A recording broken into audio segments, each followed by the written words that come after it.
তো গাইস এই যে নতুন একটা পিকনিকের জন্য হঠাৎ পরিকল্পনা করছি আমরা সবাই ভাইয়েরা।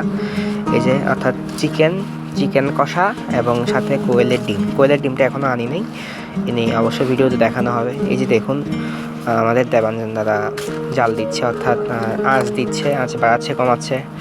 আর সৌরভ দাদা আসতেছে নিচ থেকে, দেবসার দাদা একটু চামচ দিয়ে নাড়াচাড়া করছে আর কি, অর্থাৎ নেড়ে দিচ্ছে মাংসগুলা।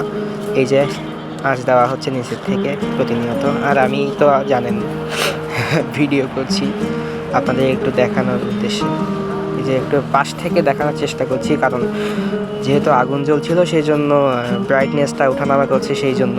এই যে দেখুন খুব সুন্দর করে আমাদের দেবাঞ্জন দাদা আঁচটা কন্ট্রোল করছিল।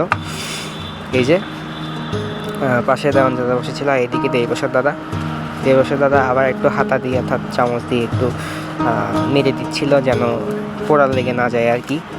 কারণ আমরা অনেক কষ্ট করে বাজারে গিয়ে চিকেনটা নিয়ে আসছি, খুবই ঠান্ডা তার মধ্যেও।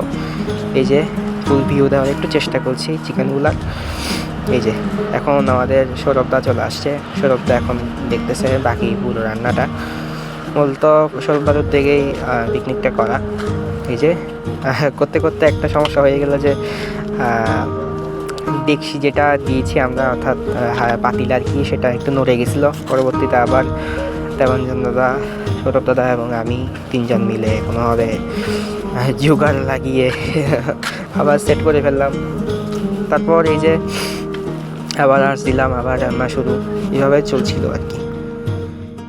তো এই যে একটু আগে যেটার কথা বলছিলাম কোয়েলের ডিম, এই যে দেবসার দাদা নিয়ে আসতো এবং চুলতে বসে গেছে।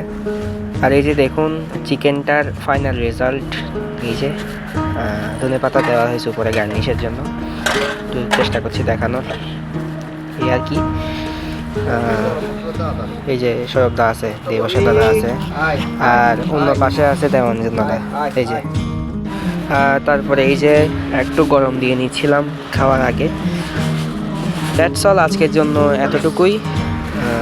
নেক্সট ব্লগে দেখা হচ্ছে। ছোটো একটা ব্লগের মাধ্যমে আমাদের ছোট্ট পিকনিকটা শেয়ার করার চেষ্টা করলাম।